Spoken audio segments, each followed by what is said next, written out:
everybody, Scott Luton with Supply Chain Now. We're continuing our coverage of the 41st Annual AME International Conference right here in St. Louis, beautiful St. Louis. And I'm joined by my newest best friend, John Rubio, who's with Simpler Consulting, which is an IBM company. John, how you doing? Fine, thank you, Scott. Great to see you here today. Yes. All right, so I learned something about John in the pre-show interview. Not only has he been to St. Louis time and time again, so if you need some inside baseball when you visit, John might be your guy. But John, you have worked in 48 states and how many countries? 17. Yeah. Oh my gosh. Yeah. So that's got to be a very rewarding and fulfilling aspect of your journey, huh? It has been, yes, Scott. It's you learn about all the different cultures, in the different states. There's a lot of diversity between different states, different regions, other countries as well, besides the language, But one thing I've found in common is that people are often aligned and, have a lot of commonalities, even in different countries and different states. So, I like it. There's so much more we have in common than we like to think sometimes. Exactly. All right, as much as I'd like to sit down and have about a 3-hour conversation around just that today, we got some other things we want to get to. I want to learn from you about. All right, so a lot of folks have heard of Simpler Consulting, again, part of the IBM ecosystem. You serve as a vice president and partner. Tell us a little more about the organization and your role. Sure. So Simpler started in 1995, 1996, doing lean consulting, lean manufacturing, lean enterprise transformation. So all of our people are subject matter experts in that field. We work in public sector, industrial, federal, government, as well as healthcare. So we have a lot of diversity, a lot of subject matter experts in healthcare, as well as in the industrial and public sector. And then my role has changed so many times, so we're learning how to adapt just like everybody else.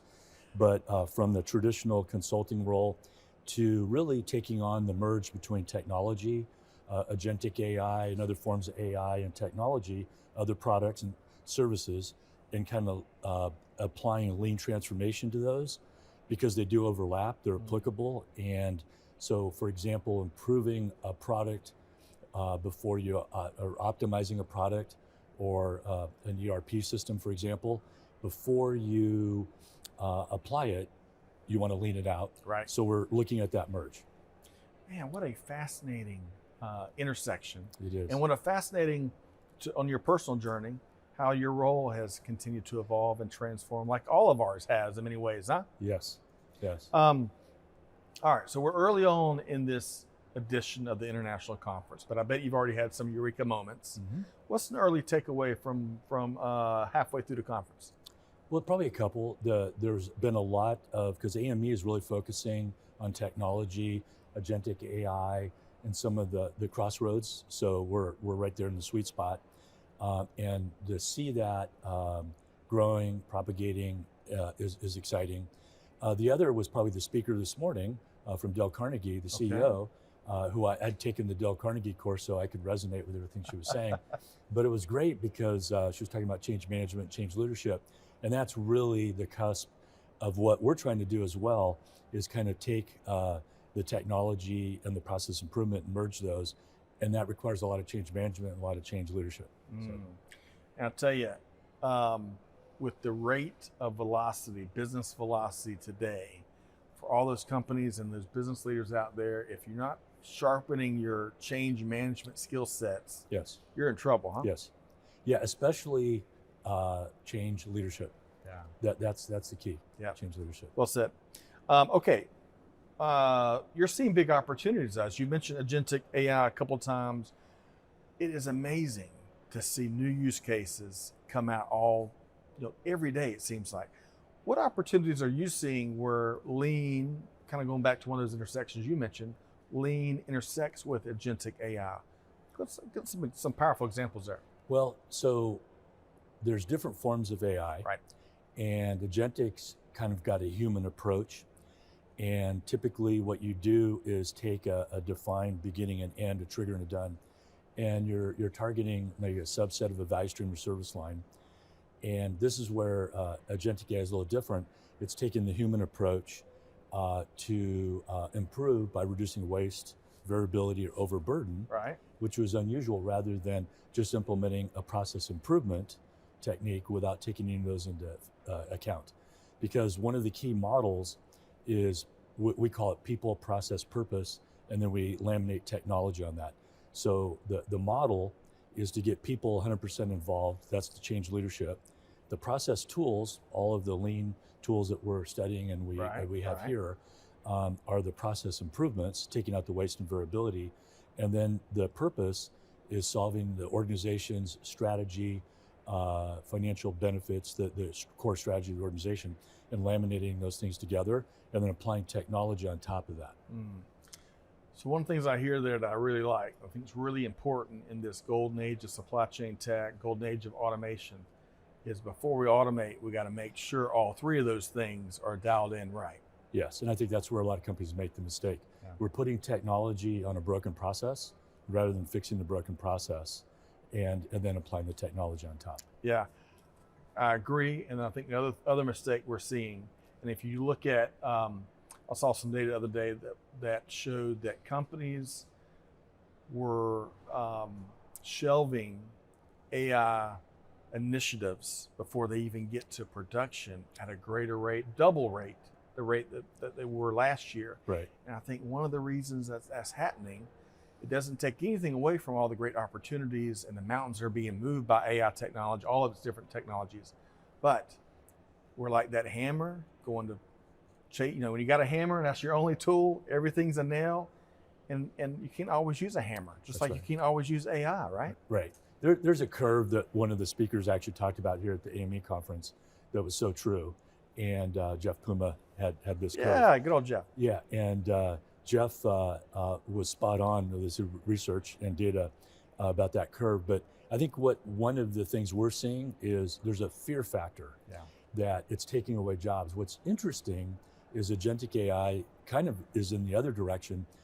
It's going to take human beings to be part of the process and supplement the improvement and participate in the improvement. So it's going to almost force a lean initiative or process improvement activities. Traditional AI is like an assembly line. When I started in manufacturing, you were kind of pushing things down the assembly line. We started creating pull. Right. We started implementing all the tools, and what ended up happening is we started adding automation. So we had automated welders, automated pallet transfer systems, and the more technology we put into it, that actually basically changed the jobs for people. So the skill level had to change, and so there was more focus on PLCs and how to program some of the tools and the equipment, how to manage the robots, service the robots, maintenance the robots. So that kind of shifted, and what's happening now is there's still a need for the human factor. It's not going to replace all jobs. They have to participate, but the skill set may have to change. Completely agree. And as the skill set changes, maybe they get paid more, right? They become even more critical and valuable to the organization. True. Absolutely, because their skill sets have gone up. So absolutely, more opportunity. And I'll tell you, the one thing I've said for years and years and years, again, it's golden age of technology, is if you love to raise your hand and volunteer and learn new things every day and then apply it and kind of get out of your comfort zone a bit, you're going to have so many opportunities. However, and I got to keep it real, if you like doing the same thing every day for 8 hours a day, every single day, and don't like learning anything, it's going to be a tough time. But there's lots of opportunities. Absolutely.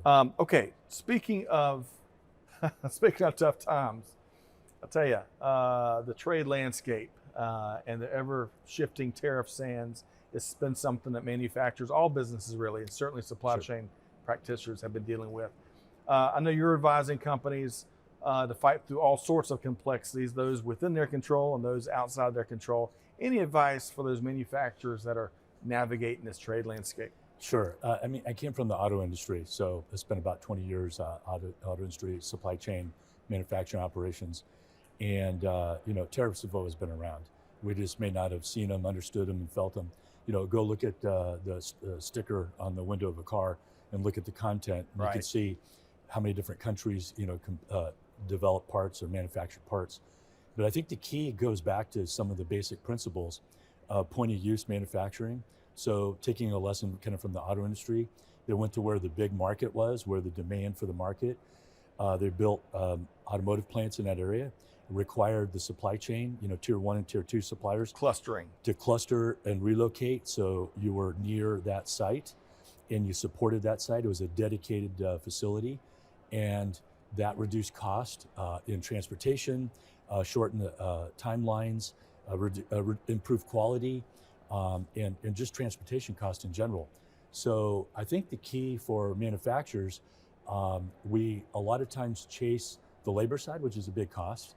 There's the overhead, there's other associated costs, material costs, but looking at sourcing locally as much as possible, reducing all those timelines, eventually all those things reduce cost. And then of course, quality is continuously improving. In fact, the industry quality has probably gotten better, not only in the United States, but even other countries. So one of the things I'm hearing from you is we got to challenge all assumptions. Yes. As we go through any of these periods of change and complexity, right? Yes. Back to that triangle or that model, people and understanding a different paradigm, shifting that paradigm. The processes are kind of the same, but they're applicable, but we don't as often use them. Understanding your strategy and your core strategy and where you want to go, what you want to do, and then linking that to the people in the process. It still affects. We were producing products in the United States, right, in California, no less, and at a lower cost than in other countries. Wow. Okay. So it can be done. It can be done. Yeah. And your strategy needs to be like the Constitution, needs to be living and breathing, right? Absolutely. If you set it and put it on a shelf, you're probably going to be in trouble, huh? That's right, Scott. It's changed a lot. Well, the world's dynamic, right? Everything's changing all the time. Which so. actually is a good thing. It's Yeah. exciting. Yeah, and it absolutely. We'll bring it, full circle back to where we started with all the different places you've worked in and how we got so much more in common. And I am confident as an industry, right? There are some big innovations ahead as we fight through what's been a big time of change, but it always presents opportunity. It does. It always presents opportunity. John, you've got a wealth of knowledge, lots of different industries. You need to write a book, especially at 20 years in automotive. That alone is a series of book worthy. How can folks track you down to learn from anything you've touched on here today? LinkedIn is probably the best. Yeah, absolutely. And then through LinkedIn, my cell number and my email address. Okay. So you got to look up John Rubio, again, VP and partner with Simpler Consulting, which is an IBM company. John, it's a pleasure to have you here with us here today. Pleasure's all mine. Folks, stick around as we interview really smart movers and shakers just like John here as we continue our coverage of the 41st Annual AME International Conference right here in beautiful St. Louis.